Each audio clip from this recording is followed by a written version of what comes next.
The Booster Pack Throwback podcast is part of the Booster Pack Network.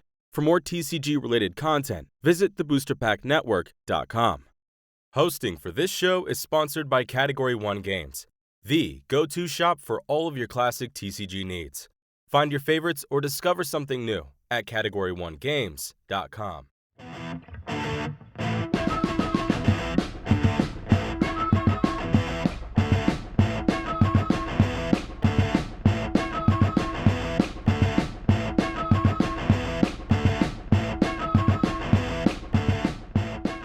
Hello and welcome to Booster Pack Throwback. My name is Rands, and this is the show on the Booster Pack Network where we can unwrap the stories and crack the mysteries of collectible game history each and every episode. And today, we are going to be doing something a bit different, because not only do we get to welcome a guest back for the second time, we are going to be learning about their history. But it's not the usual history we talk about in this show where we'll span back 10, 15, 20, even 30 years in some cases. No, we're going to be talking about a little bit more modern history in the current day, and I believe that the best is yet to come. That's my optimistic side coming out, and I believe that this game is going to be one of the classics in the annals of trading card game history. So, welcoming to the show, we have somebody, like I said, who has spent the last 18 months doing all of their work, getting their product ready, and getting it to the hands of people. And in fact, just over the last couple of weeks, we've seen boxes land in the hands of many of the content creators who are making content for this particular game, which is Sorcery Contested Realm.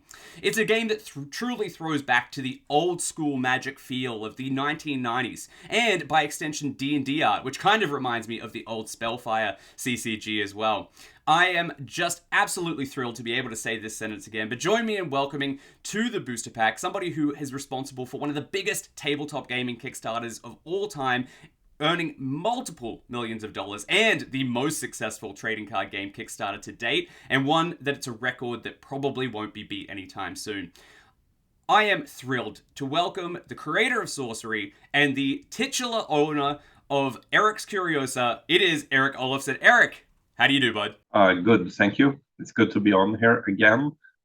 It's been quite a journey since we last talked. It has been quite the journey, and obviously there's been so much that has changed in the trading card game space. Last time we talked, you were literally only just first revealing it, and in fact, I believe it was your first ever interview online about the product as well. And I think the second YouTube video covering Sorcery, but since we have seen that boom, and especially this last weekend with tons of people opening their very first boxes, so I thought this would be a great chance to jump on and have you sort of share a little bit about your journey that you've sort of been on since we last spoke, because you've run, as I mentioned in the intro, a very successful, in fact, one of the most successful tabletop game Kickstarters ever, and the most successful trading card game Kickstarter, earning multiple millions of dollars. But before we jump into it, we've mentioned it a couple of times. Over the weekend, there was a bunch of boxes opened by content creators, the very first alpha product to get into people's hands. How have you been feeling about all this Sorcery Contested Realm box openings over this past weekend? Oh, it's an amazing feel, because it's like everything becomes real, and we also made it past it in a quality sense, because sending booster boxes out like that, like, we don't know necessarily, like, we did everything we can to ensure like card quality and like misprints and so on. So, but not seeing any major problems like that. Of course, there's always some problems that sneak through, but I couldn't ask for a better sort of response and result, really, of those box openings. People also got way more lucky than me when I opened two boxes here in the office. So they got some good cards out of their boxes.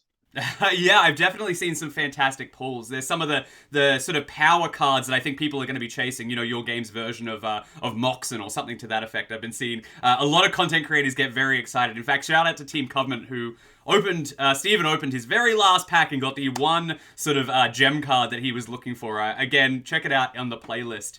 And it was incredibly thrilling to see, and that's what makes trading card games so magical, right? You never know what you're going to get, and that box opening experience, from what I've heard from all the content creators so far, is among the best, if not the best, that they've ever had. And the fascinating thing about your game there is that obviously there is so much love for not just the game itself, but the passion that you've put into creating the art, and even so far as card quality, I've heard nothing negative in that regard at all. So you must feel very accomplished in that area. Yeah, it's almost like you get a sort of post-release buzz that you get after software releases when we release like computer games or expansions to what I worked with before. Yeah, you can't really download these cards in the traditional sense like you would like a game. And you mentioned it in there, you used to work on it. And if people are interested in your history, go back and check out our first interview where we cover, what you were doing in New Zealand all those years, a decade and a half, working on, one of the most popular online games ever, which is Path of Exile. But I'm so glad to hear how much pride you have. When we first spoke, it was a passion project. You were still working on Path of Exile. And it's only come so far, and I'm so glad that this is what you do nowadays. You are a trading card game creator, and I always had that great feeling from the beginning, and it's paying off. So I can't wait to see where the game goes from there. But let's jump in, not worrying about the future just yet, but let's throw back to the past, although the very recent past. So let's talk about, last time we spoke, there was no Kickstarter. We were about 6 months away from you launching the Kickstarter. You had literally only just started sharing cards online. Something I discovered. I think I've been following the project since mid 2020 or late 2020. I think is when you first made the Facebook page, and I was there within 15 or so first people to follow it in that very first sort of cusp of people, and I've watched it grow so much. But I want to hear what's been going on since. Because obviously this didn't just happen. As you said, it's a lot of hard work. So tell me about preparing for the Kickstarter. What decisions did you have to make coming into that Kickstarter? You had a whole bunch of stretch goals. Tell me about what it was like putting that part of the project together. Just doing a Kickstarter campaign is a lot of work in itself. Like sorting out the Kickstarter video and all the sort of graphic design and everything that comes with that takes like weeks and weeks or month and month, really. And it always felt a little bit like it was a race against time because of COVID and just sort of market fluctuations. TCGs and board games as well were extremely hot at the time, and it sort of felt like we had to get it out before something. Well, the times would change, and it turned out we just sort of made it out and, with good timing, and sort of captured a lot of the sentiment at the time. Yeah, so for example, making the Kickstarter video, I was lucky to be introduced to Chase that made that. He just a couple of days ago started to work at Erik Olofsson as a community manager as well. But what was it, do you think, that attracted so many people to your Kickstarter? Because you did mention market fluctuations and stuff like that. Trading card games were especially hot at the time of your product's launch or your Kickstarter launch way back in 2022. But my question, I guess, would be more, I don't think that was just because of the hype around trading card games. So over almost 4,500 people backed it. It brought in multiple millions of dollars. What do you think? And you had set stretch goals for 2.5 million, and it almost doubled that in some cases. So tell me a little bit about what you think made your Kickstarter so successful. You mentioned the video there, that was very gripping. But what do you think attracted people to your Kickstarter and made it the grand thing that it is? Well, the main thing I would say, so from a sort of entrepreneurial perspective, is that it hits a gap in the market. Like it hits a demand that is already existing there. And that's something so I'm a old school MTG player and collector. So it's kind of, like it feels like I had a good idea of what sort of made people tick in relation to collecting and playing. It's kind of a different type of simple, in a way, a bit of a simpler gameplay and sort of iconic cards and not so exact balance. Like not Pro Tour play, but taking it out and playing some games and like showing off your nice cards. Like it's a bit of a different feel I think that Sorcery really hits. That was a bit sort of forgotten or like untapped by other companies. Untapped, no pun intended. I love it. Okay, so let me ask you this then. So I think one of the things, in my opinion, in Sorcery, and it's the same thing that drew me to the game immediately. Obviously, it's a visually beautiful looking game. The other thing about the Kickstarter as well that is interesting and unique to your game is it is a trading card game, but it definitely has more of a board game type rule set. Like, so for those who don't know, who haven't watched our previous episode or looked up anything else on Sorcery, you play this game on, I believe it's a 4x4 grid, 5x4 grid at this stage, and it does have that sort of board game feel. And Kickstarter is a real home for board games. So I think that brought in a lot of people who would normally not be interested in a trading card game, but obviously interested in board games. How do you feel about that? Yes, so it definitely works like that. If you look at our Kickstarter stats, you can kind of see both a natural spread and growth in the number of backers, and you can also see some extreme spikes that we got from certain people in the collector community, you could say. We had some extremely successful collaborations there that the importance of those can't be understated. So I guess it's a confluence of many things going exactly right. Yeah, so it is. I mean, and also the other thing as well is it's generic pure fantasy. It captured that sort of classic fantasy feel, that we've sort of mentioned already, and it sort of invoked, classic D&D or classic Magic the Gathering, and that is a genre, especially in sort of the geek and gaming space, that cannot be undersold. And it's it is one of the most accessible genres out there. It's not some bizarre off fantasy land or anything like that. You really wanted to make sure the game resonated with players and people upon first glance. So I'm so excited.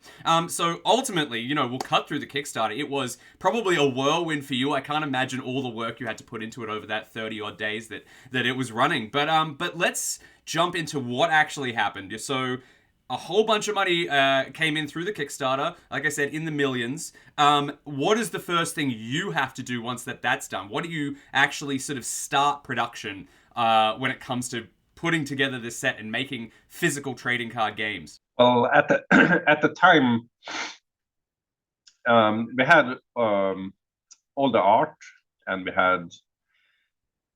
we had rules and so on. But it was also clear that when the project became so big, it also puts extra demand on quality. Like if it's a smaller project, you can kind of get away with certain things because you're kind of a small and cute company. But when you get this kind of massive backing, then you better make sure that everything, like you have all your ducks in a row, so to speak. So while I thought at the time that the game was pretty complete and it would be quite easy to just hit the print button, we went through some rules development and playtesting that made the game a lot better. And we also went through with foiling on all the cards, and that too became sort of higher quality than what was originally intended, I should say. But seeing the booster openings yesterday definitely, like it was the right decision to have everything for it. Like it just gives so much more to a box opening. There's so much more interesting things that can happen. Like the experience of opening a box is just so much better. So while it was a lot of work, I'm really glad we did that. And the same with the rules and like balance testing. So Sorcery, it was always meant to be a casual game where maybe balance and rules clarity, it isn't put in the forefront, you could say. But at the same time, you want to make it easy for people to play the game, because if it's too hard to play the game, then it's just distracting from everything else. So we went through many iterations, and the game kept getting better and better. Well, I'm glad that you were able to iterate on it in that way. So tell me a little bit. Obviously, we can see that you're working in your busy Eric's Curioso offices there. Tell me what you and your team did to sort of polish that gameplay. What were some of the steps you took to ensure that you were giving people the simplest and most accessible experience with this game? A lot has to do with rules templating would be one thing. Just rule development in general. So, and me being more on the artistic side, it's not maybe not my sort of personal area of expertise in a way, but we're lucky to get Mike here in the office that has sort of the rule book as his main experience, main area of expertise, and that really shows. In the end, we also used a lot of community playtesters, so 2 waves of playtesting through Discord mostly, and that it got a huge interest and a huge number of games being played. So, and the way sorcery works is also very unpredictable, you could say.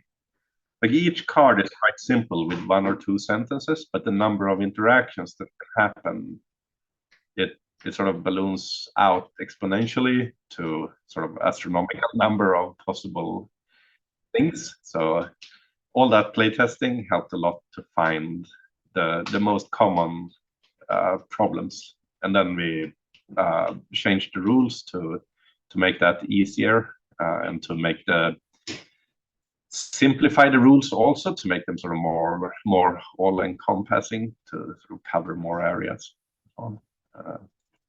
So I love to hear that not only did you guys go on a quest to sort of hone down the rule set and make it as elegant as possible, but you've also leveraged people from the community, which I assume as the Kickstarter sort of finished, you sort of saw leagues and leagues and leagues of people join the sorcery community online, people who have backed it, people who just heard the buzz, and you were able to leverage those people to help create that game. They feel a part of that game. They were there. That's fantastic to leverage that community. Now, and you said you had a couple of waves of playtesting as well. Tell me, what were some of the biggest changes that you made due to that public playtesting or that community playtesting that you did? Yeah, that's a tricky question because it kind of blends a bit together for me. Like we did a big change in the rules when it comes to how the different zones in the game work with submerged and burrowing, and how sort of card effects work between those planes.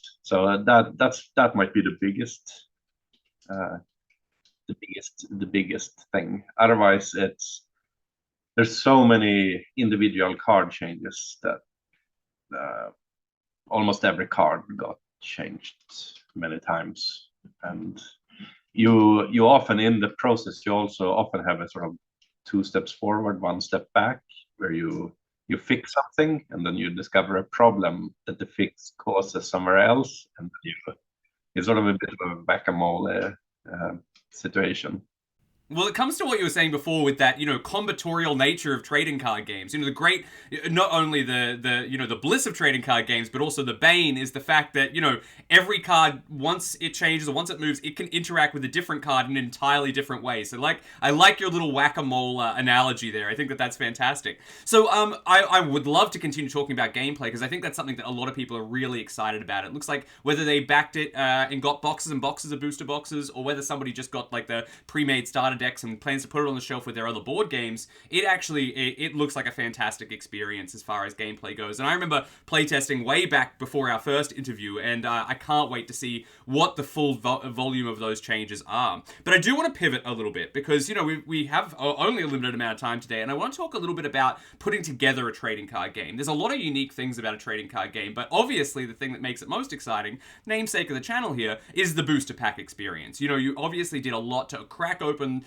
make an exciting experience when you crack open those booster packs, as we have seen from these content creators who have had the chance to do that this weekend. And I will take this thing, we will mention foiling later, but it did sound like that every single content creator, I think every single one I watched their video on, they said that the camera does not do the foiling justice. Make sure you see it in person. So there's another excitement point there. But back to my original question. How did you, when you were putting this game together, and last time we spoke, you didn't have everything in place, but obviously a lot's happened nowadays, and you know, as we said, you know, the shipping has happened and they're in the tides. But tell me, how did you decide and determine the exact architecture of what a sorcery booster pack is? Now, it's got 15 cards, a familiar number for many trading card game players, I'm sure. But tell me, like, how did you break that down into, all right, so you're going to get either an exceptional or a unique, which are the higher rarities in the game. Unique, elite, exceptional, ordinary, going from most rare to lowest rarity. Yeah. Yeah, with the booster pack, there's a mix of nostalgia and new things and more modern things, of course. So one of the things would be that I want people to not just look at one slot in the pack and that's all you have to do. You just throw the rest of the cards away. So that's why we have the foil card is anywhere in among the ordinary cards, so that you have to look through those. And then of course we also have curios, which means that you would need to look very closely on all of the cards to see what's there. So that's to add to the kind of the sense of discovery as you open booster packs.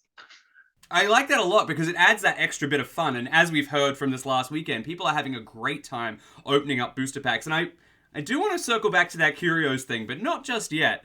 I do have another, this is a very small question, but I did notice that the alpha boxes, 39 packs, that's a hefty box. However, by the looks of it, the beta ones are going to be 36. What was the intention of changing the number of boosters in between those two print runs? That was when we realized that we will have some serious delays compared to our first initial estimate at the time of the Kickstarter campaign.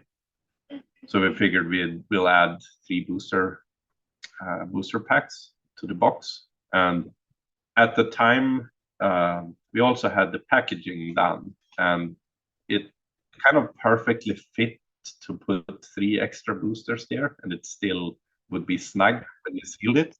So that was a relatively easy change to do at the time, and I hope people like those 3 extra packs as well. And then in the pre-constructed decks, there's a little bit of extra space in the box for you to place tokens and dice and so on. So we had a piece of foam to stop the inner deck boxes from rattling around, and it just so worked out that we could put the booster pack into the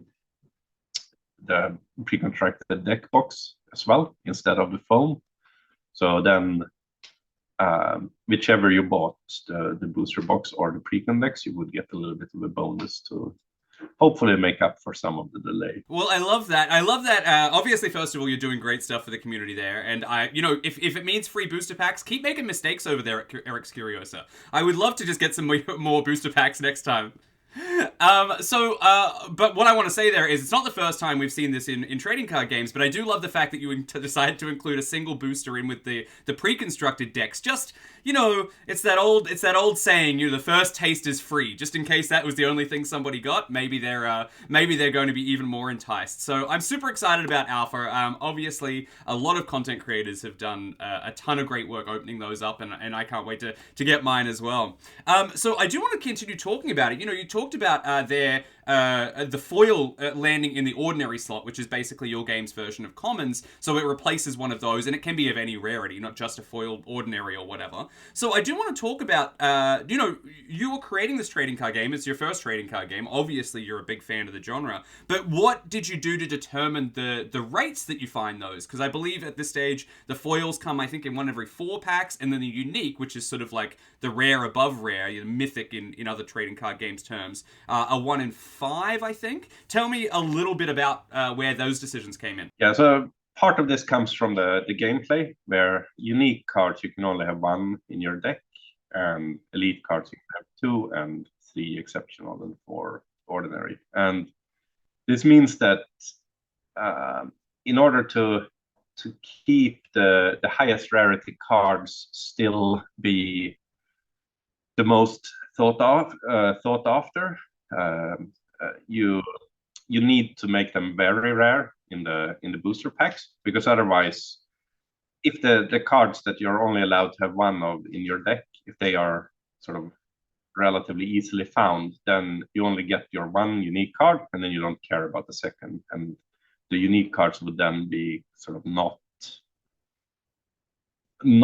the thing you're looking forward to. So we have to make them not appear in every booster pack.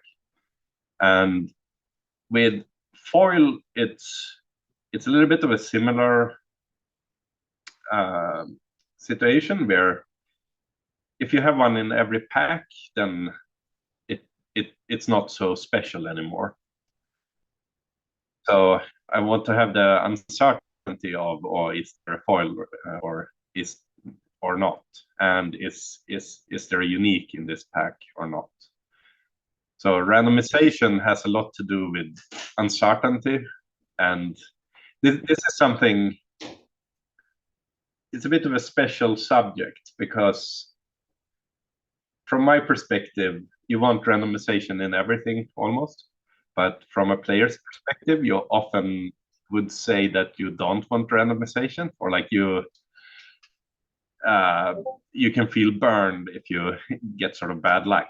But there's something about the kind of emotional highs and lows that you get from getting those special pulls, and this also ties together with gameplay as well, where if you get a good draw or a bad draw, it's like you almost need to have a couple of bad draws to appreciate the good draws. And it's the same with booster packs. You need a couple of packs that doesn't have anything that interesting in them in order to appreciate the really good pulls as well. Well, I mean, something that, it's a hot word in the game design space, but variance is something that makes games so fun. That random chance, that random luck. And opening booster packs is not knowing what you're going to get is the funnest thing out there. There's a reason that, we're still seeing trading card games, but living card games are somewhat less in the market nowadays, because there is that level of excitement when it comes to opening packs. I think that's fantastic. And the other thing that I observed while watching some of these box openings over the weekend is how exciting the set is. We've got to look out for these Curiosas, we've got the foils to talk about as well, but at the same time, the set is so vast. It's a 400 plus card set, which really, we talked about invoking the nostalgia of classic trading card games. It really does harken back to that 90s era where you had 300 odd cards in beta Magic the Gathering, and several hundred cards in some of those earliest trading card games. So this one really does. Tell me what your inspiration was behind a set that was so big. So I started playing Magic the Gathering at the time of Revised, and being a kid at the time, you can't just buy boxes and boxes. So you have a few booster packs, and there's no way you will get all the cards you need for your deck. And nowadays, with TCG players that are a bit older, they can get a lot more cards much easier. So then you have to compensate against that to make the set even bigger and introduce these for curious and things that keeps it spicy, even though instead of buying 4 booster packs, people today, well, at least me personally, I would buy an entire booster box instead of spending my sort of weekly allowance on 3 booster packs. Well, I mean, I can completely relate to both points you made there. First of all, we talk nowadays, I think, as, sort of a mature trading card game community after, 30 years of the genre. We talk more in sort of the box buying world. We don't really talk about buying individual packs much anymore. And the other thing, of course, I can relate to is that nostalgia, that kid feeling that you mentioned, where it's like, you can only afford, a couple of packs with your allowance or whatnot, and you're coveting even uncommons that maybe your friend has that won't trade or something like that. It develops a fantastic experience. Now, I could sit here and talk to you about, rarity and how the booster pack works for ages, but I will move along the interview. I do have some questions, though. ultimately, production starts for you guys in October of 2022 last year. Tell me, what were some of the challenges and lessons that you came away with from actually physically creating a trading card game set? As we mentioned before, you were used to working in digital where you can update things and change things here and there, but you actually had to wait for the printing here and actually get all of that quality assurance done. Tell me about what those lessons and what those things that you learned and the things you were challenged by when it comes to actually physically making the cards. It's more of a process when it comes to getting the quality right. Like there's sort of a trial and error process almost, and that in a way has only started with alpha, where you do things a certain way and then you discover problems and then you fix them. The difference is just that the delay for fixing something might be months and months, and if something is printed, then that's it. So, well, it's like I'm having we have a checklist of things to check and fix that it's very hard to know beforehand. But even just for beta, we have a bunch of things that have been fixed. And unfortunately, the way it works too, we might discover something a couple of days after print, and then people opening alpha will see those errors. That's okay. Just give us more booster packs. Yeah, yeah. So there's that, but there's also, I don't know, printing cards and dealing with physical things. Like it's a very different beast in a way. Like it's just a sort of organic thing where I don't know, just take something like the varnish on the cards. You have to make sure that the varnish has this consistency over a big print run of thousands and thousands of cards. And that's not something that you necessarily know about beforehand. Mm-hmm. And we have another thing. Maybe I shouldn't list problems we had here because I'm sort of drawing attention to them. But for example, the exactness of the card cut and the card size of the cut, that's something where we had a problem where the cards in the site slot, which is kind of an ultra ordinary slot, the sites there, many of them are a tiny bit bigger than the other cards. So that's like another point that goes to our checklist for fixing. Like it's already fixed in beta, but there's just lots and lots of kind of small points like this that you just discover and you learn about, and then you do some problem solving, and then you fix it, and then you have a checklist for the future to make sure it doesn't happen again. We were also lucky to have worked with Common in like Cool Mini or Not in China, where we had both our printer and we had Common working as a quality assurance in place in China that helped draw attention to certain problems before they became actual problems. I mean, that's fantastic. I'm glad that you had somebody on the side of helping you guys out so you can actually physically see the cards. Because you mentioned there the printing was in China. Did that cause any trepidation for you at all? Like a lot of in the classic era of Magic, we saw things like Magic the Gathering and many other collectible card games printed in Belgium. Was China your first choice? Was it something that you wanted to go with there, or did you have another printer in mind initially? So very early on, I got test cards made from a couple of printers, and this printer was just the best. And I also had a contact person at the factory that was just very, very competent, I have to say. And also at the time of the Kickstarter, as you know, the market was very hot at the same time as production was down a lot because of COVID. So all the Western printers had a lower output at the same time as all TCGs and also board games just kept piling on bigger and bigger orders because they had more people buying their games. So there was a huge wait time for printers in the West, sometimes even up to a year. So we couldn't really do that. There was other things too, with like paper tariffs and sort of global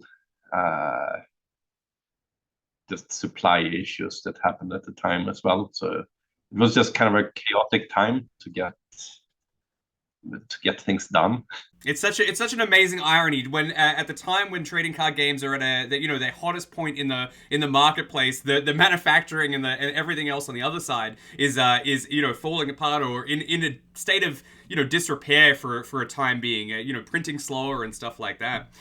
Now, you mentioned obviously all the great quality assurance and stuff, but now finally you've gotten cards in booster packs. They're on the boats. They're shipping around the world as we literally speak. And it sounds like all that quality assurance, all that great booster pack sort of structuring has borne fruit of a very, very satisfying product from the reviews we got over the weekend, last weekend. Let me ask you this though. What you mentioned having to be in China. You're obviously shipping. Before we turn the mics on, you talked about shipping all over the world. What are some of the lessons you took away about like logistically managing and manufacturing a trading card game? What are some of the things that you learned in that part of the process? The short lesson learned is that everything takes more time than expected. A Kickstarter with delays? What are you talking about? But there's things there that in hindsight, if I knew exactly the problems you would run into, then I would there's countermeasures that will be done for beta, as an example, where we would have slightly smaller delays in various steps. And even with shipping, the delay was even larger because of what I mentioned. It's even after COVID goes away, there's still a sort of slight sense of chaos and slight delays. So it's just it's kind of a global distribution. It's kind of this super complicated, brittle almost system. Slowly it sort of comes back together. I was gonna say one shipping container gets lodged in a river somewhere in the Middle East, and then that just throws everything off for the entire year by the sounds of it. Yeah, exactly, because then in some other port they have to wait 2 days extra for that, and then like there's all these interdependencies everywhere. Yeah, there's a domino effect indeed.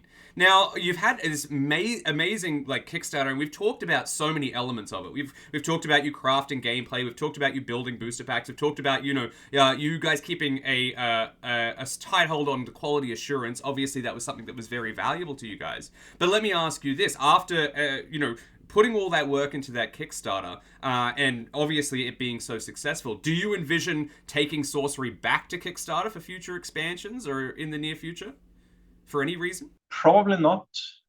Just because the next phase is just to reach out to more players and to get out to game stores. So I think it's easy to when you're in the Kickstarter world or in the crowdfunding world and the kind of small community of new card games, then it's easy to see that as the universe and that's everything.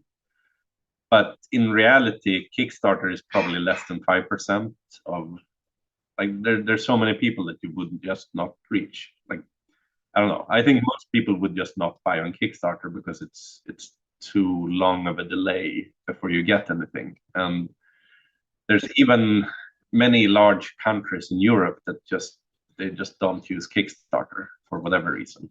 Like it might be a language thing or sort of cultural thing. So I suppose it could be possible, maybe for some limited sort of ancillary thing, potentially.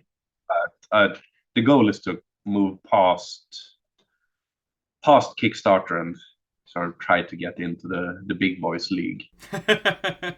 Well, I think you definitely got the chops to make it in the big boys league, the big three, big four, big five TCG space that we're sort of starting to enter in now, and it has been an crazy couple of years for TCG releases. But Sorcery definitely, in my opinion, floats right to the top of that pack.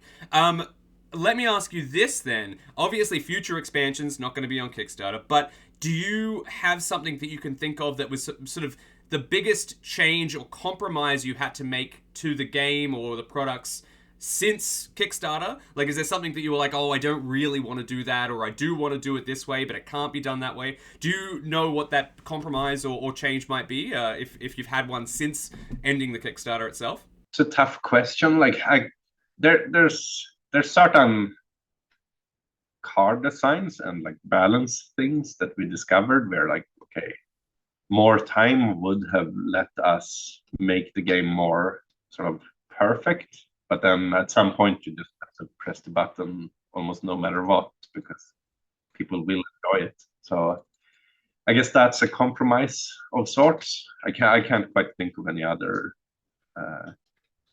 compromises, really. Well, I can't wait to see what the game that you've ended up hitting print on. I think it's going to be fantastic, and obviously you've got beta down the line to just tweak any of those little things here and there. And we talked earlier about how fun variants and big bomb cards can be. By design, the game has its rarest cards limited to one, so you can have these big exciting effects. And as we discussed, sometimes you don't always draw that card, so we can't rely on them too consistently.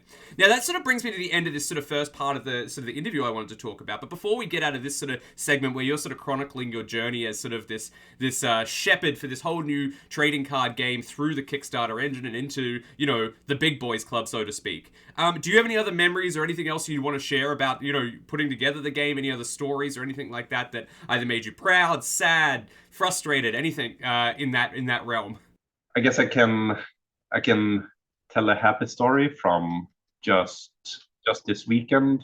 There was a board game convention here in New Zealand, and we brought the game there to show new people, and it's amazing to see new people's reaction, and I think that was especially nice for the team here to see it, because I've seen new players react to it over many years, but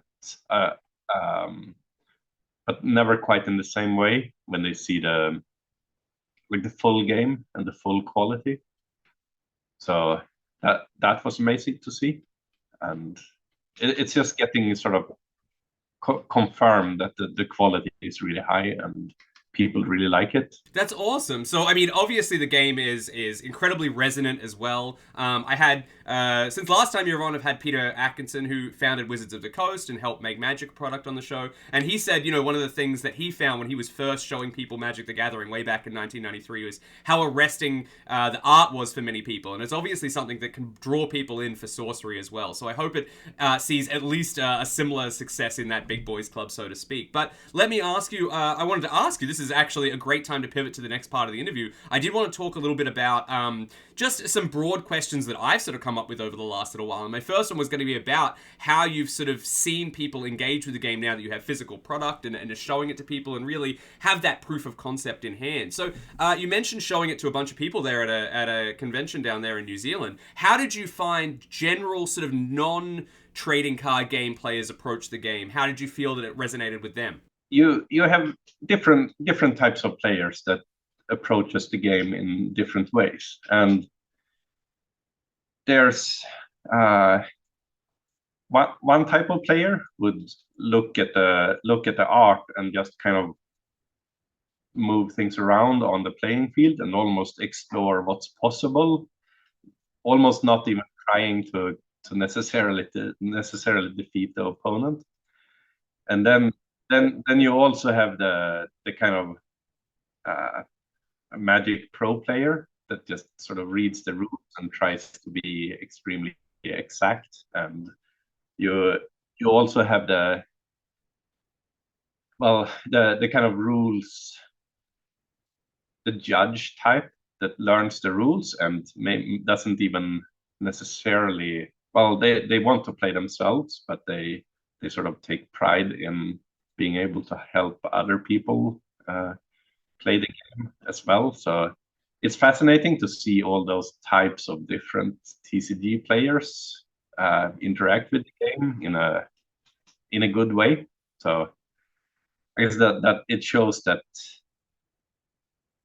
it works as a TCG, and I imagine that's a similar thing with board games as well, where you could have people that they have the game, they're sort of spreading the game, or like they show their game to other people, and I think Sorcery might fit as one of the game on the board gamers shelf, where they take it out sometimes and teach their the people in their group. So I think Sorcery fits better for that than many other TCGs in a way. So hopefully we can sort of bridge the gap, I guess, towards board gamers, which sometimes some people sort of make a point of like, I'm not crossing over to TCGs, or like, so, but it seems to have some potential to sort of get over that. It definitely leaps over that, and obviously there is that sort of like collectible barrier amongst, you know, hobby gamers that are like, some people obviously like myself love it, other people are just like, no, if I have to collect anything, I don't want it. You know, you sort of have that living card game model where you can just get all the cards at once, and that was popular for a time, but TCGs have definitely endured well past, you know, sort of the heyday of that type of modeling. But it did bring up a bit of a question there then. My first question is my intended question. You mentioned, you know, there's always going to be spiky sort of, you know, professional type Magic players and stuff like that who are going to try and read the rules and get all crunchy and stuff. But we spoke in our previous interview, you mentioned that you wanted to create a game basically for yourself that sort of invoked the feel of old school MTG, you know, the early years of Magic the Gathering, 93, 94, which is still a big community in sort of the you know, the greater world. There are people out there who only play cards from, you know, those 4, 5, 6, 7 sets that first came out, you know, 93, 94, basically.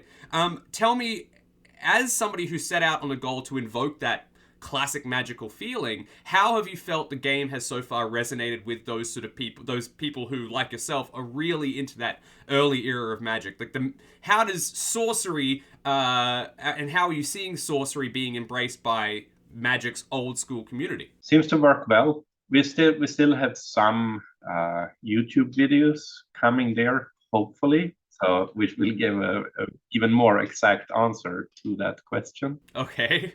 Oh, by the way, I should mention where the New Zealand Game Convention we had now, that was people playing the pre-constructed decks, and them having a great time, and everyone kind of walking away with a cool story and playing for quite a long time, and looking very satisfied.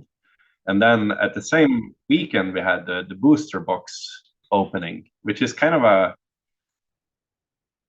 it's a separate experience. They aren't even playing, but they are having a good time too. And then combining the two there, then that's when you really get a great thing going. So it seems like both of those two really good pieces are there, which is great for the future. That's excellent to hear, because you're basically promising people can engage with the game however you want, or however they want. You know, whether that is opening booster box after booster box and searching for those unique cards, or whether that's just playing, you know, as you mentioned, you know, just like a sealed box environment where you're just playing with the 4 elemental decks that are currently with the current pre-constructed deck lot. Now, that actually does perfectly lead into my next question that I sort of came up with on the fly. What is your approach to that sort of pre-constructed, your pre-constructed product? Is that going to be something that comes in a similar fashion that we had just now, that comes with every set?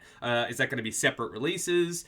Tell me a little bit what you have planned for sort of pre-constructed product moving forward with Sorcery. So for the beta release, we did change the pre-constructed decks a little bit, and we added new avatars to them. So they are a little bit more new player friendly, and the avatars fit the style or the brand, you could say, a bit more, in the sense that the avatars are these mysterious hooded figures. So it fits the original intentions of what the avatars would be a little bit better. And beta is also meant to reach wider than alpha. So the alpha pre-constructed decks, they are quite well I don't think any game company would have made pre-constructed decks that have that many complicated cards in them, if you see what I mean. That's of course because when you do a game that has a strong nostalgia element to it and it is released on Kickstarter, you're pretty sure to be hitting quite prominent gamers, or like gamers that have a decade of gaming and they know all these other games. They have all this kind of pre-learned experience. So there's a bit of a difference in the beta decks because of this. And also the pre-constructed decks, they were quite stacked with a lot of unique and elite cards, which make them awesome as a first impression. But if you have printed thousands of these pre-constructed decks with certain cards in them, then opening the booster packs and getting that same unique that's already in your pre-constructed deck is a little bit of it's not as amazing as if it was a new card that you didn't see before. So we're shifting things around a little bit there. And well, this is getting quite far into the future, but in the future, I would be keen to at some point release pre-constructed decks that have some unique cards in them, so they don't sort of compete with the booster box at all. But at that point, you're leaning into like it's quite costly and takes a lot of effort to do cards that are both in the booster box and in the pre-constructed decks. Yeah, so it's interesting that you bring that up. I mean, I can definitely relate to the story of the rares that you find in the pre-constructed decks. Not as exciting to open when you open them in a booster pack. You're like, oh, this is the one. Sometimes alternate arts and stuff like that have been used in the past, but it is always that slight little feels bad when it's like, oh, I could have got anything and I've got the one that I got in my starter deck. But I'm excited to hear that you guys are reshaping those decks and making a unique experience for beta, even more streamlined and a simpler and more accessible experience as that game sort of as the game sort of permeates out into the world, and these are going to be the touch points that people use when they're first getting into the game, these decks. So I'm super excited about that. Now, you sort of mentioned it in there. Obviously, a part of devaluing cards when they are in a pre-constructed deck is going to bring a market price down. Like you said, you've printed thousands more of those than you have other unique cards or whatever. Let me ask you this. And it's not something that is like the most easy subject. Sometimes it can be a little bit controversial or icky or something like that when it comes to trading card games. But you, obviously, as a classic old school sort of Magic player, are well and truly familiar with the TCG secondary market. Is this something that you intend to keep watching when it comes to Sorcery? Are you going to keep tabs on how the game is performing when it comes to secondary market behavior? I wouldn't want to react too much to it. Like, to me, it's almost it would feel almost a bit dirty to try to be too exact when you do reprints and so on. And I also think that the secondary market, like it almost becomes its own organism or community that does its own thing, and you shouldn't meddle with it. Don't poke the bear. Yeah, at least that's the way I feel from being that type of collector. I basically want the company to stay out of it. So yeah, now it's tricky now, and I'm kind of on both sides here. Yeah, you've certainly stumbled into this world of being a massive collector, but also somebody who has to make a game and make it work for the community and stuff like that. Little side question. I mean, I know we discussed in our previous interview, and you mentioned them a couple of times here, reprints. Is something like a Sorcery equivalent of a reserve list something that's in your mind, or that's not something you're interested in doing? Like, talk to me about that. I would never do a reserve list like that, but we would be very careful with reprinting things, in the sense that we would need a really good reason to reprint it. Like, you reprint something if it if it really fits a new set, and you would most likely also use you can use new art and so on.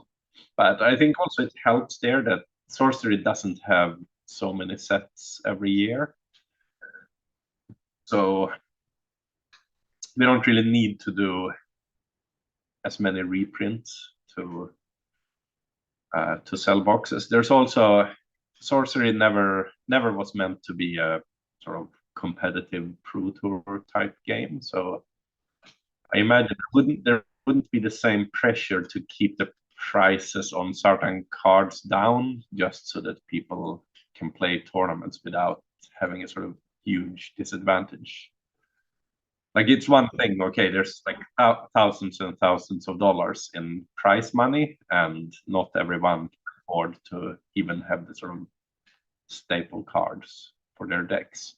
Then that's a bit of a problem. But with Sorcerer being more of a aiming to do social play and kind of kitchen table play, then it's hopefully more fine to just let some cards be what they are and be expensive.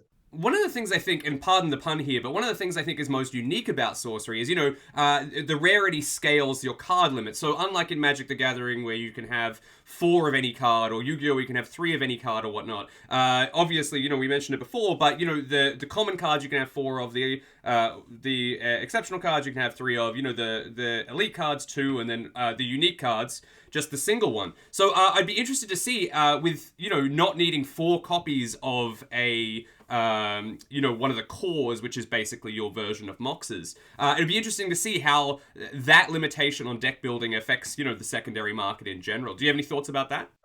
Yeah, well, in theory, that would make it a lot easier for someone to get a full playset, obviously. Which, well, it's great for players. It might present some challenges for the company, because in a way it means like less booster boxes sold if people aren't forced to open that much. But then again, the base set is huge, and it has a large number of uniques that are tough to chase. And you have the foil cards, and you have the curious. So there should always be something more to find, even though you might be able to get your playset a little bit more easily, just because of you only need 2 elite cards, for example. Okay, fantastic. Now, at a company level, this is an odd question. This is my last question about secondary market, I promise. At a company level, how do you feel a positive or negative secondary market, or a very strong secondary market versus a weaker one, it is going to impact your company? You mentioned there, maybe people are buying less booster boxes because of this different rarity and deck building structure that you've incorporated into the game. But ultimately, like, how do you think that that's going to impact you as a creator of a trading card game as the secondary market, fluctuates or finds its feet? Say the secondary market value of booster boxes. That's a very important signal to us, because if the price on the secondary market would be the same price as what we sell them for, that would be a bad thing, because it means that the market is pretty much full. So you definitely want the secondary market, and you want the prices to be at the level where it means that people actually want the cards. Like, they want more of the product. So if there isn't a lively secondary market, then that's obviously very bad for the game. Now, I did say that last question was my last question about secondary market. I just thought of one. I do want to know: are you in talks with any single card selling sites that might be interested in taking on Sorcery? If deals aren't inked yet, you don't have to say who, but I just would get a little feedback from you about that particular avenue. Yeah, we're in talks with the big industry single card companies. So something will hopefully be sorted out soon. Excellent. Part of why that's delayed is also that we're actually keeping the exact card list secret still.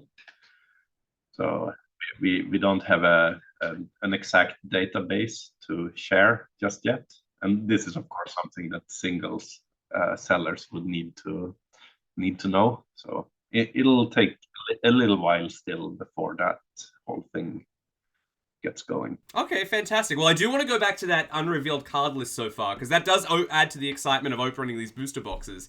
But I have a little theory, and I want to share that towards the end. Now, I want to pivot away. I asked enough about secondary market. Let's jump into the game. Now, we spoke last time. You wanted to sort of you didn't want to sort of do a traditional sort of narrative for sorcery, or at least not initially, is what you were saying to me last time. What you would rather do is create an immersive game that let people, create their own adventures and create their own stories in their own minds, and not actually have, like a full narrative structure built into the game in the way that, Magic the Gathering does, or Flesh and Blood does, or Legend of the Five Rings once very successfully did.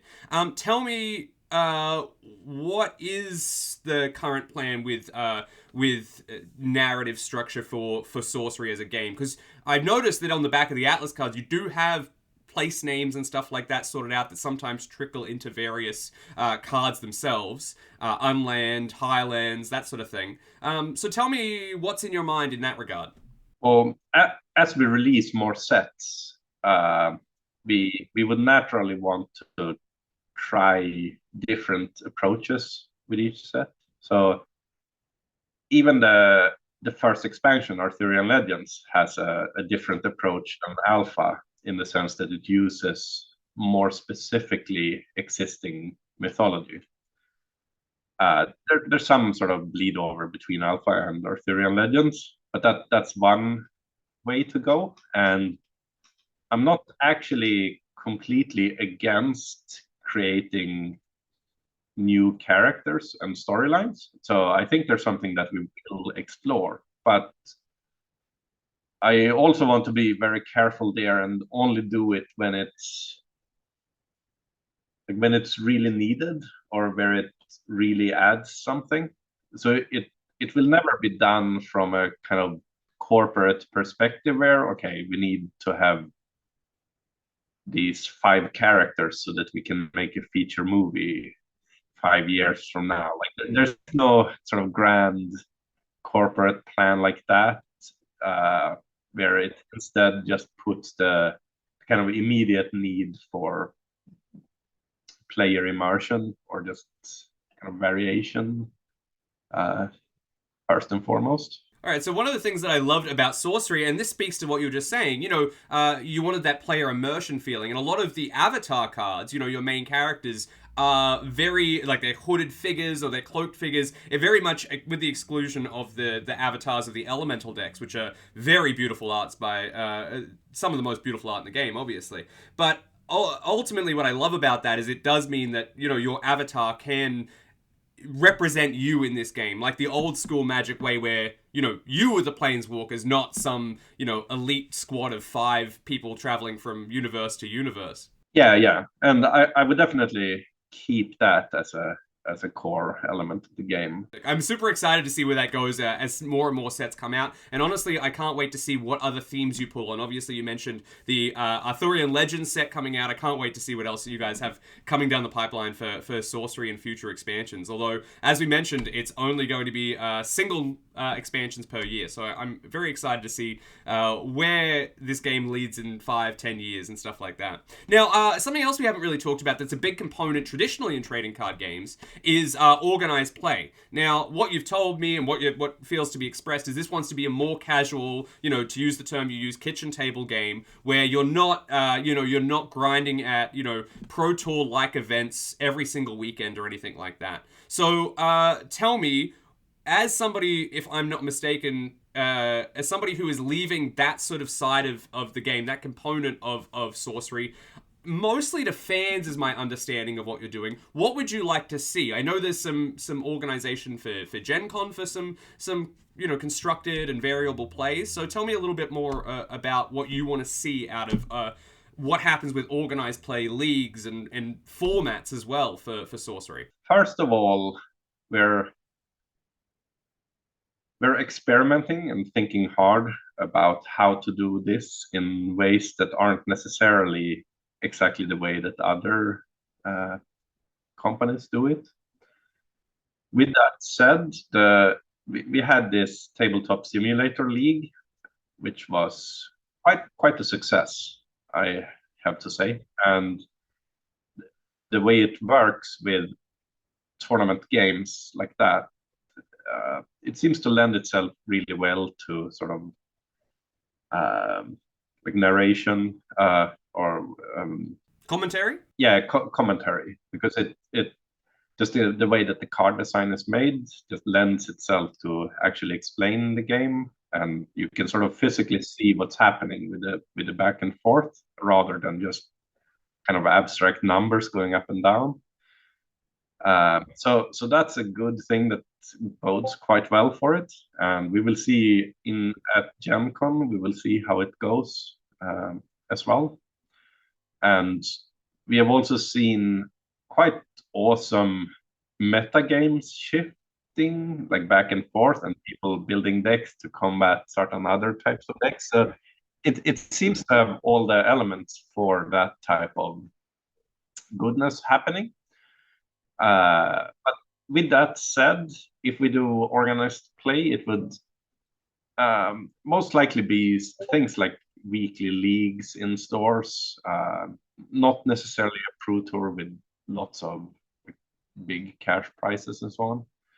It's more like it would be participation prizes and maybe giving out some original art and so on for winners. But yeah, it'll be interesting to see. I actually have this kind of thought at the back of my head that the game might even be incredibly good for like sort of pure tournament play too, just because of how deep the learning curve is, and in every game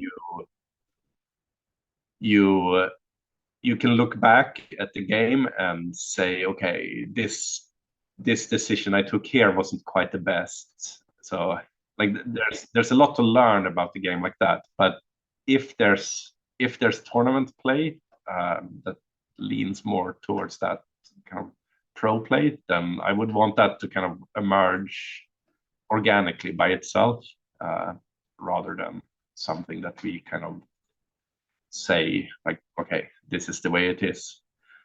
And I would also want to encourage like rules variations, like multiplayer, like 4-player games. I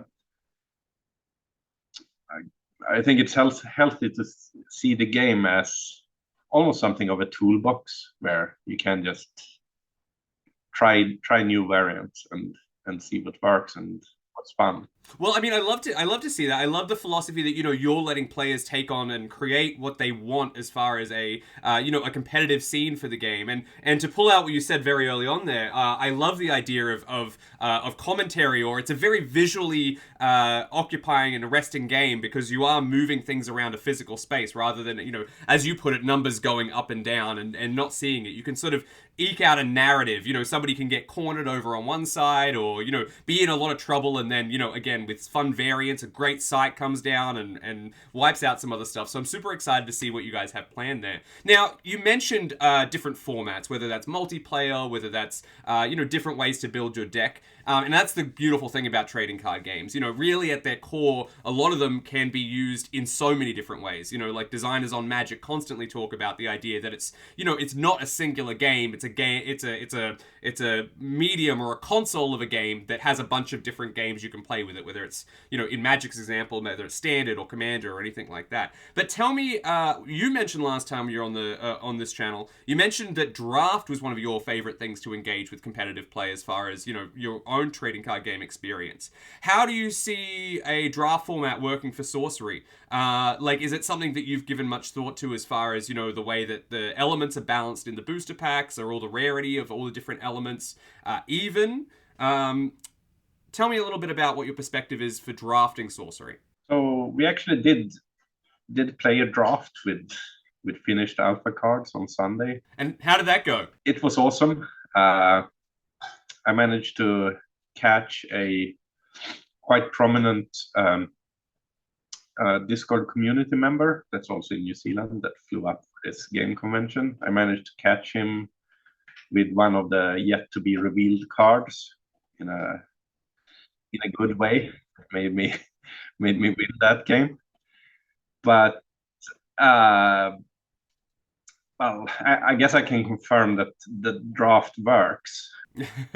I guess one thing about draft is that it's recommended that you get the starter decks so that you have like the pre-constructed decks, so you have enough sites to play with. I was going to ask about how that works because I was wondering about avatars and sites as well. So you have to, because those do not come in great quantity in the packs. So it's expected that people will obviously, much like in Magic or whatever similar drafts where there's a resource card, you can add whatever cards to your deck. I assume that would be the same in Sorcery. How do you, is it the avatars? How do you tackle that in the draft format? You always have an accompanying avatar, or what's the situation there? We don't quite have any official draft format yet, but the way we played it was that you get the sorcerer for free, and you could also pick one of the elemental avatars if you want to. So those are the common avatars, you could say. Like it should be quite readily accessible. And then you also get to add any number of ordinary sites as well. So and the draft deck sizes would be quite limited. So you only have 10 or 12 sites and maybe 25 cards in the spellbook. Right. One thing with Alpha is also that there isn't so much product out there, and it's a little bit hard to play drafts when you can't just go and buy boxes in stores for a cheaper price. So, but by the time beta is released and is in stores, then we expect to have a solid set of draft rules. So it's cool that you guys have that that you're starting to think about that, and perhaps this is one of those things where you can throw it to the community and they can figure out what the best ideas for drafting are and stuff like that. When you guys played on Sunday, were you observing the limit based on the rarity, or like many drafts, whatever you get, you could play? Whatever you get, you can play, of course. Yeah, so you can get. Technically, you could get some kind of absurd things happening in draft. Absolutely, you get that lucky, getting two of the two cores that you need or something like that in one deck could be pretty exciting for a draft deck, especially if they're only going to be 25 cards or whatnot. The final question I sort of have for this body of the interview, these my questions that I've sort of come up with. Let's talk about. Actually, two last things. First of all, the foiling in Sorcery is very unique. It's obviously you guys spent a lot of time making a mask for them, and obviously choosing and highlighting parts of individual cards. It's not just a full, foil like we've come to get used to for many cards over the last couple of decades. This is one that actually uses specific texting, and there's raised texting and stuff like that with the foils. And also, to make them further unique, on the reverse side, you have a full untouched piece of art for that foil. Now tell me, how did that idea come about? Where was the inspiration for that part of the collectability of the game? The reason they are combined like that is that I didn't want to have. I only wanted to have the normal card version and the premium card version. So not too many different variants, and like it just gets complicated. And also from a collector's perspective, it's nice to have it quite simple. And also, it was thinking about things from a kind of modern perspective, in the sense that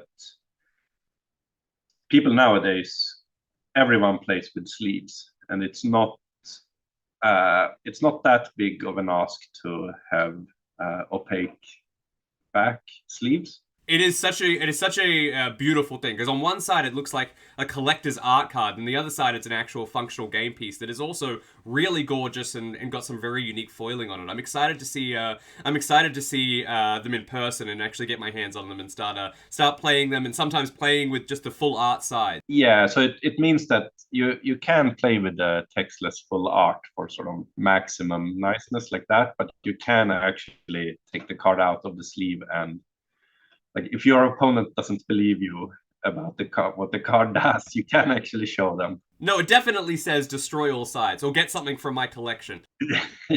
Now, I'm going to assume that there is going to be people who play sorcery with just hunting all of those full arts and playing just basically a textless deck. I can't wait to see if somebody comes up with that, sort of blings out their entire deck and plays it textlessly. It'll be a tough task.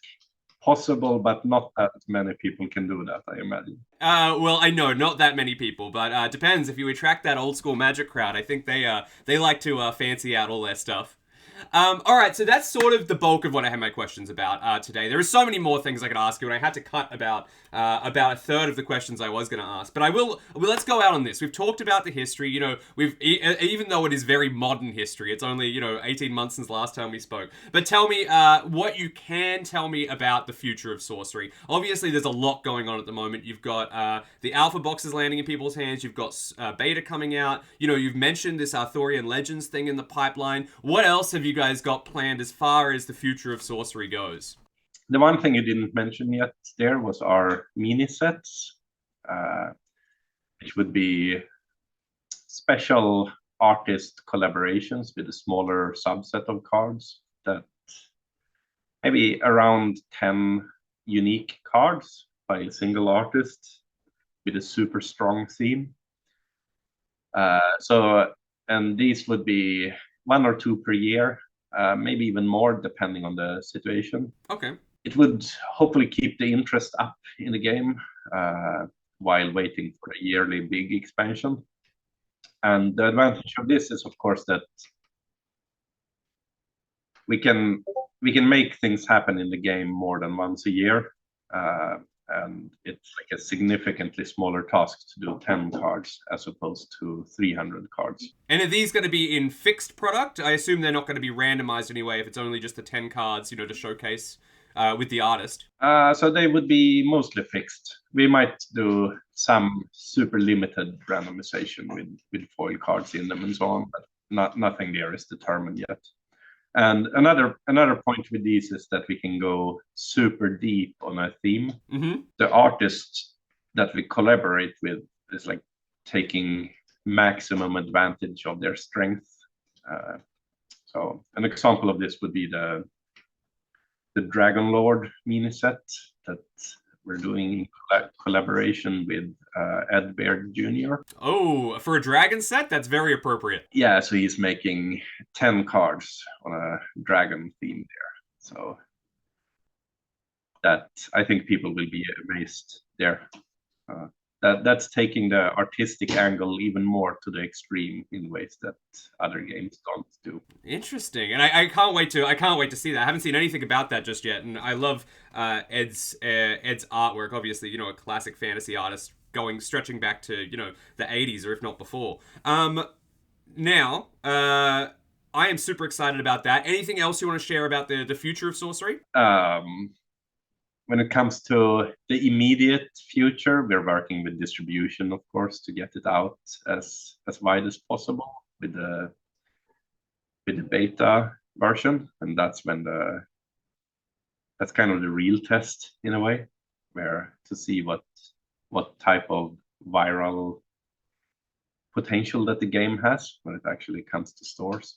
I'm super excited to go along with this ride with you guys. I can't wait to see, people opening it. I can't wait to see sorcery in the wild myself as well. Maybe when beta comes out or whatnot. Maybe even a Gen Con I might get a chance to see. So ultimately, I think we're sort of running up against our time limit now. But I just want to say thank you, of course, for that. Before we go out, though, I did have some questions dropped in by the community. People who are big Sorcery fans who love, obviously, what you've done.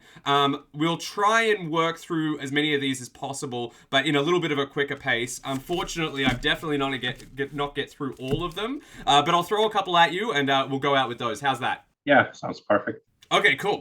So, we got a couple questions from the community. I want to say thanks to Nate Infinity for throwing a couple of questions my way. For you, he asks, tell me, how do you plan to tackle power creep in later expansions? Do you have any? Do you envision the game doing a little bit of power creep, numbers going up? Tell me, do you have a strategy in place for something like that? Power creep will happen naturally.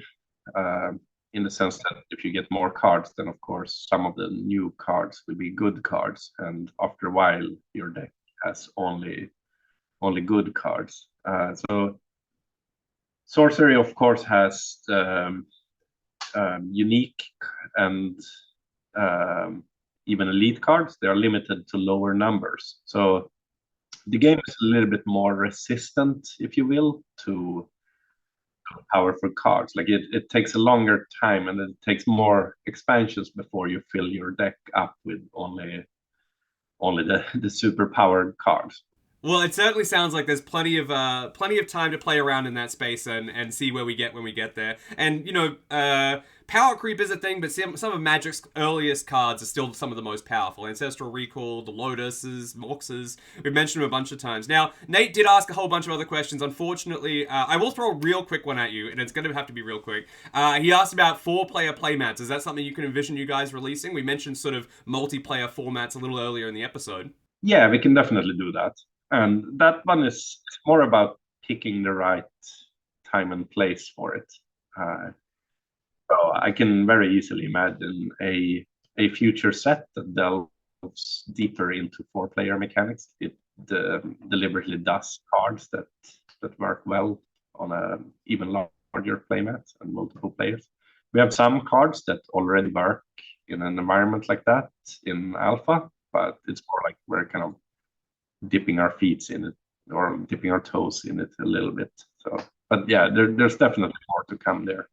I do have to move on to the next question though. So I want to throw you one from John Farrell. He is interested, obviously considering your background and work experience. I guess this question seemed like a bit of a natural one. Will we ever see a digital client for Sorcery? Is that something that you want to have a goal for? And I'd be interested to get your perspective on how focused on physicality you've made this product when it comes to porting it into a digital space. Obviously, there is a tabletop simulator, but I think you mean something more like a natural client for the game. There's some groundwork being laid for a digital client in the way that the rules are structured.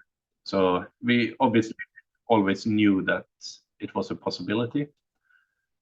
With that said, this project was also made to really take advantage of the physical art and the physical old school feel. So I would say that the digital client would only come when at the point where I think that the physical part of it is kind of fulfilled, and it would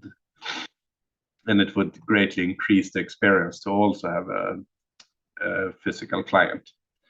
I can also mention that, well, given my past experience and also some other team members here, we have some extreme computer game experience. So if we make a client, we would make sure it's good. I have no doubt. You've done very well in the physical space and previously done very well in the digital space. So combining those two pools of knowledge, I'm sure, would lead to an absolutely fantastic piece of software. Now, you mentioned it before, but I do have another question. Here we go. This one is from Daniel Nasib Culpepper, one of my favorite names ever. Ed Beard's mini set. You mentioned that, and we talked about whether it was fixed, whether there was chase cards in it and stuff like that. Tell me a little bit, the cards... Tell me a little bit about, is there going to be variants in that? Is there going to be foil? We talked about it being a fixed set, but can there be, we talked about how fun randomness is. Will we expect to see that variance in a product like this Ed Beard set? So this is not the official word yet, but like I mentioned before, there would be fixed cards, but there might be some premium chase things in there, which means that you're still looking for a surprise as well. But yeah, that it's yet to be determined exactly how it would work. Okay, cool. So, all right. So, we got a little bit of an answer there. We'll wait and see. And we also have another question that'll come up in a second. So we have another community member, Jay Dalton. He wants to ask you. We talked about the future of sorcery, but this is a little bit more of a longer look. Where do you want to see sorcery in 10 years? And subsequent to that, what do you want to do? What can you do to make sure that happens? It would be about exploring really, really cool things that you don't often see done. So I would make a point in retaining a independence and boutiqueness. That means that we can, just do cool things and probably not lock us up in a super set schedule of releases just to sort of keep board members happy, but rather keep it more about the kind of artistic awesomeness and just uniqueness of the game.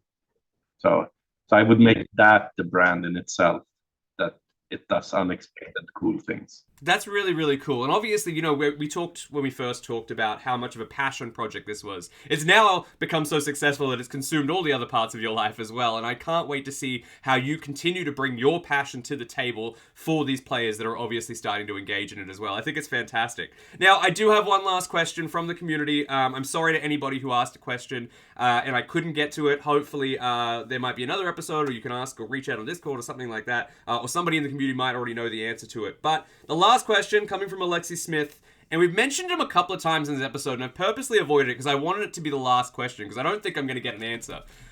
But what are curios? What is a curio variant, and what should people be looking for? And is there any plan of releasing like a guide or a checklist for them? So there's no official information from us here. I can foresee some future scenario where if people start to, like, they create fake cards and try to claim that they are curious that aren't really curious, then we might step in and say, like, yeah, these aren't actually curious. So maybe something like that. But otherwise, the whole point with them is that it's up to the community to hunt them down and figure it out. So just to define, just for anybody listening who's not sure what we're talking about, these are basically like almost a variant version of the card with a very small tweak or change. What sort of things would people be looking for? Are we talking about rules text? Are we talking about flavor text? Are we talking about some different, art or something like that? Can you give us anything to sort of send us in the right direction, at least head north? I guess one direction is that there isn't really any direction. Like they are deliberately trying to do very varied and different things.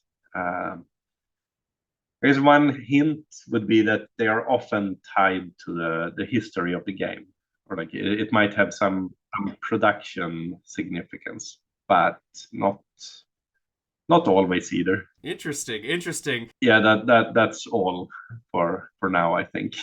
You're enjoying this way too much. I can't wait to see what the community and even hopefully myself can find. So I'll keep an eye out, and in years to come, there might be still people hunting for curios we haven't even seen. Let me ask this question though, and I don't know if you can answer it, but I'm gonna ask it anyway. If there is curios out there, there's multiple, right? There's multiple of the same curio out there, X amount of cards with this particular change on it, right? Maybe. Okay, so in that case, thinking about that, can you confirm if all of curios in a certain set of rarity, like for example, if a curio is on an ordinary card, is the same number of those curios, do they exist within the same world at the same rate? So if I took one ordinary card and another ordinary card and had two different variants of each one, do they exist at the same rate in the world, or you're just not going to tell me, are you? Oh, that's up up to the community to figure it out. When enough gets discovered, you can kind of extrapolate when you have enough data. Okay, well, I can't wait for your players of Sorcery to start mining data. That has been it. I think I'll go out on that question. I've held the light to your face too long in this interrogation, but thank you so much for joining me, Erik. Before we get out of here, I will say a couple of things. Obviously, if you're interested and you want to find Sorcery, check out one of the best independent trading card game websites out there with tons of information and stuff like that. It is sorcerytcg.com. Of course, it's going to be linked in the description. Selfishly, I would like to add as well, if you're interested in classic collectible card games, sort of the ones that Erik was throwing back to, or those sort of 90s era like we normally talk about, please check out our sponsor, Category 1 Games. They too will be listed in the description of the episode. Also, lastly but not least, certainly not leastly, we have a brand new sponsor in Troll and Toad, and you can find, we have a discount code in our description as well. You can find links to their website. They sell a whole bunch of single cards for some of the biggest card games in the world at the moment, more contemporary stuff, so Magic, Yu-Gi-Oh, Pokemon, a ton of other trading card games, and you can find a discount code down there. Check it out, go over and have a look, and anything that's sold directly from Troll and Toad themselves, they are going to have their icon on the product, and you'll get a discount on that. So check that out. You can read about it in the description. And again, if this was the first time you've seen me and Erik chat, go check out that other episode. Go check out the first time we talked. You could hear it was such a more innocent Erik I was talking to way back then. So that's about it. If you like this kind of TCG talk, subscribe. Go check out the other episodes. If you like the design, talking about design stuff, we have a show on the network called TCG Design Theory, hosted by my colleague Jay, who also does a bunch of stuff as far as creating trading card game info and stuff like that goes. Now, before we get out of here, Erik, is there anything else you want to add? Yeah, it was good talking to you again. It always is good talking to you, Erik. I appreciate all the work you've done. I appreciate the time you've given me. It's absolutely fantastic. Remember, if you guys out there are interested in what we've been talking about, go check that YouTube playlist with all the different box breaks that have happened for Alpha so far. There's some very exciting moments in there, and I do recommend clicking through, especially call out to Collector's Art House, Mike. Go check out his channel. He's got one of the best box openings I think I've ever seen. Lots of cameos in that one, so go check that out. All right, that does it for this episode of Booster Pack Throwback. Thank you so much for joining me and watching this whole episode. Goodbye from me. Goodbye from you, Erik. Yeah, thanks for having me. Bye then.